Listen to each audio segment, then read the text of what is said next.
दोस्तों, किसानों के ऊपर जिप चढ़ा देता है और बावजूद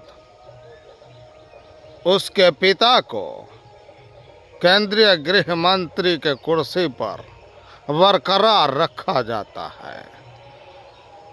विल्किस-बानो के साथ बलात्कार करने वाले को एक साथ 11 लोगों को संस्कारी बताकर रिहा कर दिया जाता है।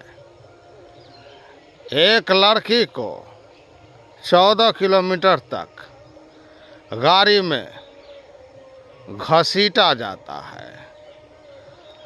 ये इतने सारे उदाहरण हैं कि गिनते गिनते आप थक जाएंगे। कल एबीपी बिहार में आप सबने देखा था, बिहार शरीफ जहां वो घटना हुई थी, उस जीरो ग्राउंड पर एबीपी बिहार की टीम ने रिपोर्टिंग किया। उस रिपोर्टिंग में ये पता चला कि डॉक्टर सुनील, बीजेपी विधायक और भाजपा बजरंग दल मिली जुली साजिश थी। अब तक के सबसे कमजोर विकेट पर खड़ी है भाजपा। महाराष्ट्र में, बिहार में, बंगाल में, ये 3 राज्य में सबसे कमजोर विकेट पर खड़ी है। इसीलिए 3 राज्यों में दंगा हुआ। दंगा का फंडिंग डॉक्टर सुनील ने किया। डॉक्टर सुनील ने किसके कहने पर किया,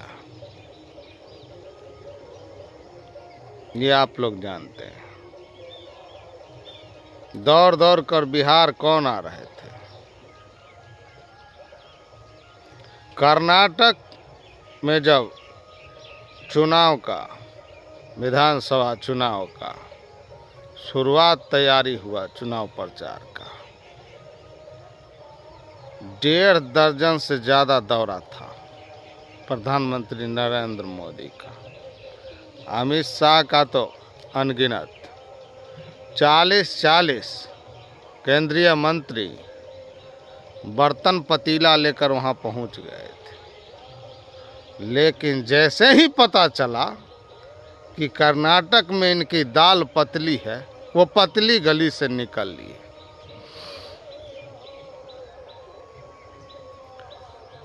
एक प्रधानमंत्री वो जो लंदन के सड़कों पर निकलते थे तो पूरा लंदन बाहर आ जाता था, पंडित जवाहरलाल नेहरू। उन पर प्रचार नहीं किया गया था। भारत से लेकर विदेश तक प्रचार तंत्र नहीं लगा हुआ था कि एक छवि को गढ़ा जाए, वो नेचुरल थी। श्रीमती गांधी के व्यक्तित्व का विश्व में स्वीकारता था। लेकिन जब मन में भ्रम आ गया कि इंदिरा इज इंडिया, तब जनता ने उनको सबक सिखाया। मोदी जी को भ्रम हो गया कि मोदी इज इंडिया। तमाम नेताओं के पंख को इन्होंने नोच दिया, उग्र हिंदुत्व को बढ़ावा दे दिया। अब जमीनी स्तर कार्यकर्ता, जमीनी स्तर नेता को समाप्त कर दिया गया। एको अहम द्वितीयो न अस्ति न भूतो न भविष्यति। क्या करेगा संघ? वो संघ जो एक गांव से दूसरे गांव में थे, वो संघी जो इस गांव से उस गांव चलते थे तो किसी संघी के यहाँ रुक जाते थे, लोगों को मोटिवेट करते थे। लेकिन ना, वो जमीन को ही मोदी जी खा गए। आज जहाँ जहाँ वोट होता है, मोदी जी, मोदी जी, मोदी जी राज्य के नेताओं को या खुद पंख उजाड़ दिए या उस अमित शाह से पंख उजरवा दिए। बिहार को देख लीजिए, सुशील मोदी और डॉक्टर रविशंकर प्रसाद, क्या साइज है उनका, खत्म कर दिया गया। आसाम में देख लीजिए, सर्बानंद सोनोवाल, क्या साइज है उनका, खत्म कर दिया गया। झारखंड में देखिए, अटल जी के ज़माने में बाबूलाल मरांडी, बाद में अर्जुन मुंडा, सबको साइड लाया। किसको गया? रघुवर दास को, जिसको सांप छुछुंदर तक नहीं पहचानते थे। ये वैसे लोगों को लाता है जो इनके उधार के सिंदूर पर जिंदा हो। तो जिसके पास जमीन नहीं होगा वो आपके जमीन को मजबूत करेगा या आप ही के माटी को चुरा लेगा। जिसके पास जमीन नहीं है वैसे वैसे नेता को लाते हैं, क्योंकि वो इनके चमचा है, इनके इशारों पर चलने वाले हैं। हम हैं कुत्ते राम के मोतिया हमारा नाव, गले में बांधा जेवरी जत खींचे तत जाओ। उत्तर प्रदेश, आसाम, दो ही राज्य के मुख्यमंत्री का अपना कुछ हैसियत है। एक तो वो कांग्रेस से निकले हुए हेमंत बिश्व शर्मा, और दूसरा विश्व हिंदू परिषद से योगी आदित्यनाथ। सौतेला बेटा को, पिछलग्गू बेटा को, कोई कहता है कि गांव में भगीरमान आता है तो वो आगे बढ़ जाता है। तो हेमंत बिश्व शर्मा भाजपा का नहीं था, इसमें आया, आगे बढ़ गया। आरएसएस का नहीं था योगी आदित्यनाथ, वो बीएचपी का था, विश्व हिंदू परिषद का। आया तो अपना मुकाम बना लिया। लेकिन जो आरएसएस और भाजपा का नेता था उसको धूल में मिला दिया गया। हिमाचल प्रदेश, वीरभद्र सिंह को रहते हुए उनका भी पर कतर दिया। उन्हीं का लड़का है अनुराग ठाकुर, अनुराग गोली मार ठाकुर, उनको भी नोच दिया गया। उत्तराखंड में चले आए, उत्तराखंड में भी नोच पोंछ के वहाँ भी एक चमचा को मुख्यमंत्री बना दिया। राजस्थान में भी यही हाल। वसुंधरा भी पानी के नीचे पनडुब्बा बन के तैर रही है।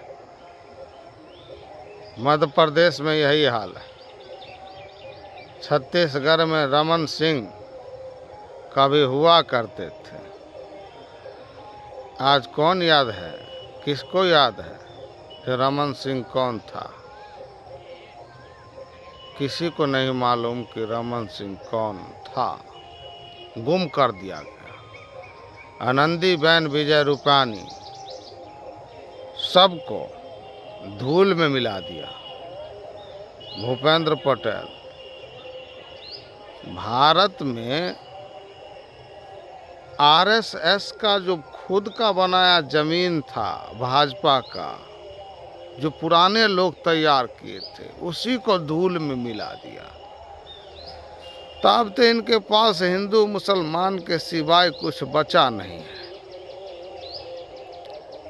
इसी के लिए इतना छटपट है कि हम तो 2 करोड़ रोजगार नहीं बोल सकते। Startup India, make in India या 200 से ऊपर जो योजना मुंह से बोला गया। मुंह चलाना और देश चलाना अंतर।